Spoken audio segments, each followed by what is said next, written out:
Jésus. Gloire à Jésus. Chers frères et sœurs, chers amis, chers visiteurs de cette page du ministère prophétique, disons que nous faisons ce bref communiqué, n'est-ce pas? Tout simplement, je baisse un peu légèrement le volume. Voilà, tout simplement pour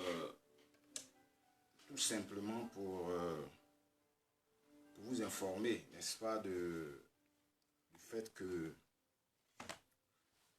voilà, ce qui va se passer, c'est que il y a la volonté humaine d'affronter des questions d'une certaine façon. Voilà, c'est-à-dire que depuis quelques jours, l'Esprit de Dieu a porté notre attention sur le personnage de Jean-Baptiste. Et ce Jean-Baptiste-là, prophète de Dieu, envoyé pour préparer la venue de Jésus-Christ, notre Seigneur et Sauveur.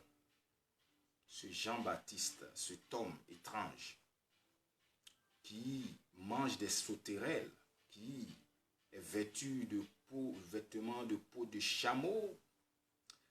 Et voilà, quelqu'un qui a une certaine importance, hein, même devant les yeux de notre Seigneur Jésus-Christ, qui ne se gêne pas à le qualifier comme étant le plus grand des prophètes. Nous avons donc commencé cette étude-là en disant que Jean-Baptiste semble être vraiment, on va dire, un prophète au carrefour de deux alliances. Alliance, ancienne alliance, qui est contenue, n'est-ce pas, dans la loi mosaïque, où pratiquement tout est soumis à la loi. Et la nouvelle alliance avec Jésus-Christ qui arrive, abolit-il la loi? Qu'est-ce qu'il fait? Et quelles sont les conséquences de cette nouvelle alliance qui est créée à travers Jésus-Christ? Jean-Baptiste, le point, n'est-ce pas, de cette transition-là. Voilà. Donc, nous avons étudié quelques aspects de la vie de Jean-Baptiste. Hier, nous parlions de l'effacement de Jean-Baptiste, ce personnage qui, nous disons, avait quelques raisons, n'est-ce pas, en raisonnant, comme aujourd'hui, ce que nous voyons tout autour, des personnages qui sont suscités, qui s'affichent, qui se montrent, avec comme objectif de faire ombrage à celui qui les aurait envoyés, Jésus-Christ. Or, Jean-Baptiste n'a pas la même attitude. Nous l'avons vu hier. Il suffit de dérouler disons, le fil d'actualité de cette page du ministère prophétique et nous en rendons compte. Mais il y a quelque chose de très très important vers lequel nous étions en train de dire tantôt qu'il y a la façon de vouloir dire des choses. Moi, je suis un prophète de Dieu. Et c'est dommage si certains tentent de mettre en doute cet appel. Parce que nous parlons de la parole de Dieu. Nous disons les choses de Dieu. Mais ce n'est pas seulement cela. Quand Dieu suscite un prophète, il a un message. Il a des informations qu'il donne. Jean-Baptiste avait ces informations lorsque il est manifesté à Israël, annoncé depuis Malachie au chapitre 3, nous l'avions vu, et concrétisé avec son père Zacharie qui entre dans ce temple tiré, n'est-ce pas, parmi tous ces milliers de sacrificateurs. Il entre alors pour présenter le parfum dans le lieu très saint. Parce que, attention, il y a le souverain sacrificateur qui est le seul à avoir accès au lieu très saint. Zacharie entre pour présenter le parfum. C'est là alors que l'ange de Dieu se présente et lui dit, tu seras le père d'un enfant, Jean. Il va s'appeler Jean.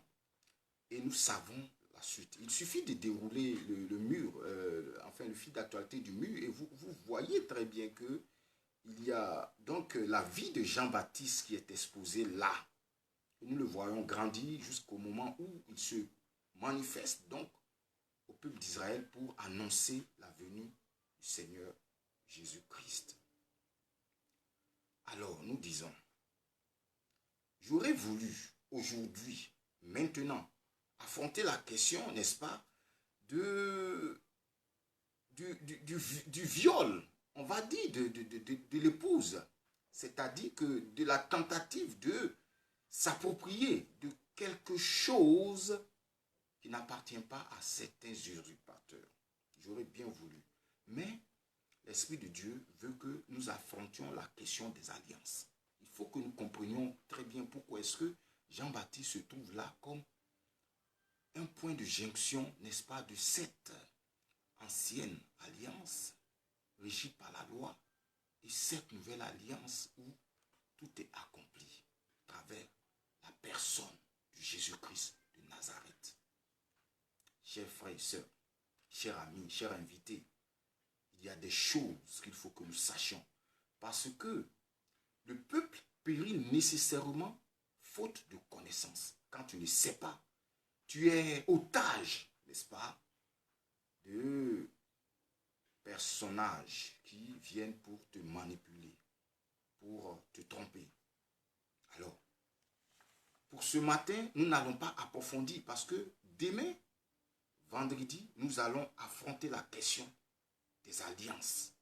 Mais je vais vous laisser des alliances et du coup, je vous présente en même temps le programme. Nous terminerons avec l'étude du personnage de Jean-Baptiste, le plus grand des prophètes, par une conférence que nous allons faire et présenter le dimanche 6 octobre. Ça va être certainement vers les 21h GMT.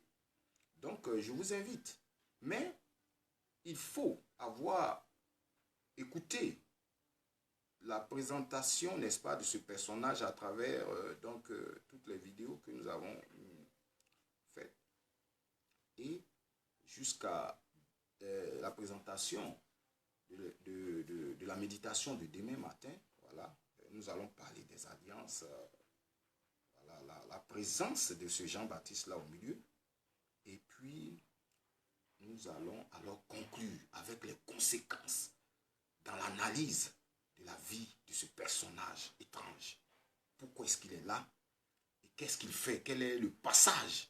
Quel est, on va dire, la passe qu'il fait à Jésus-Christ en s'effaçant? Et qu'est-ce que Jésus-Christ arrive à faire pour conclure? Jésus-Christ est la parole de Dieu. Jésus-Christ est Dieu qui quelque part se fait chair. Il prend un corps humain et il arrive sur la terre. Et Jean-Baptiste est celui qui est désigné pour préparer ce chemin. Et lorsque Jean-Baptiste va s'effacer, que Jésus-Christ commence alors à parler, quelles sont les informations alors que nous obtenons pour pouvoir nous défendre? Nous allons nous défendre.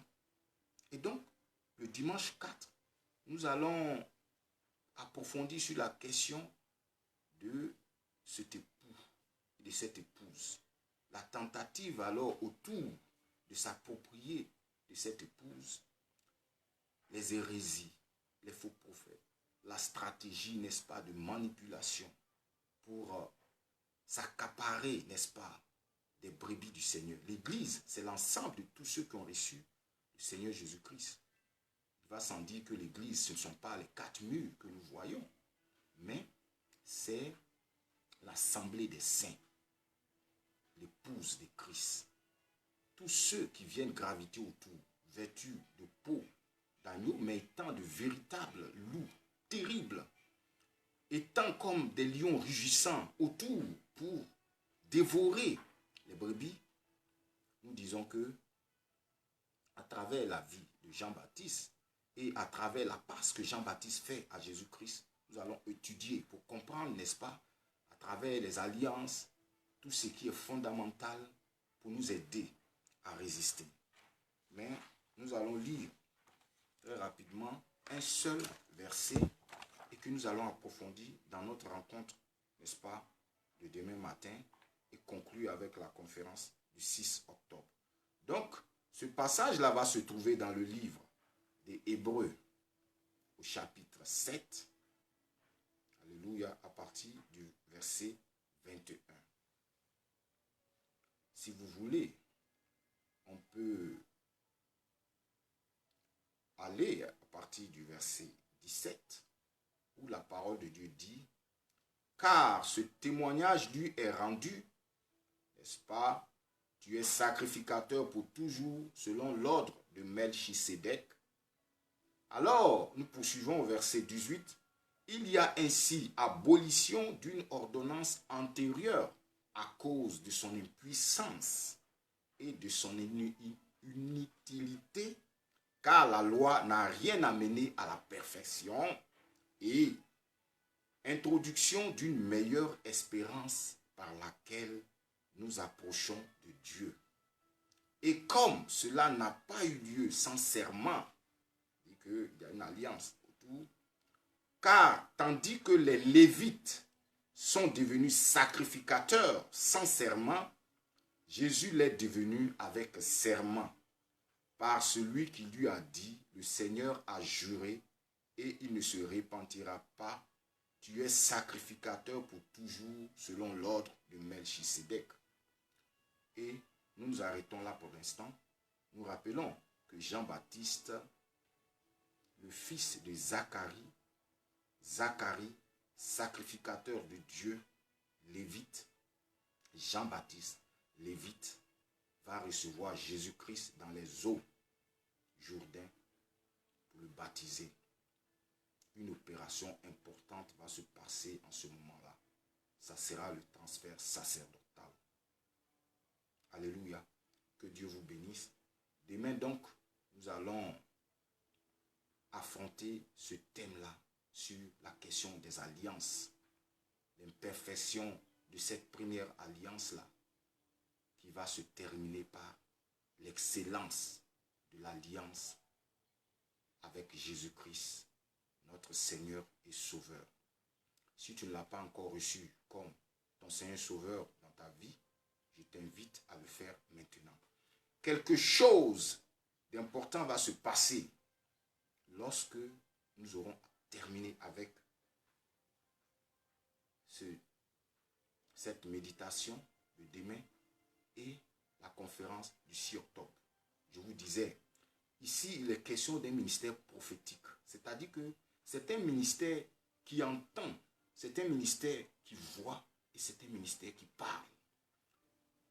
Et nous voulons aussi avoir Jésus-Christ comme modèle, c'est-à-dire nous abaisser comme Jean-Baptiste et laisser Jésus-Christ croître, grandir, prendre toute la place puisqu'il est Dieu.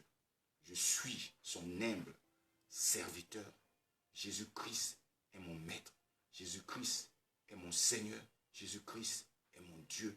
Il est le Dieu de l'humanité, de l'univers tout entier, car créateur de toutes choses. C'est par lui qu'existe toutes choses. Il est l'alpha et l'oméga. Il est le commencement et la fin. Il est l'étoile brillante du matin. Et Jésus-Christ nous a visités. Dieu nous a visités. Et je suis son humble serviteur, son humble ministre, appelé à être son prophète, qui écoute, qui voit et qui parle. Nous allons parler. Soyez bénis. Bonne journée. Que toute la gloire revienne à Jésus-Christ. Amen.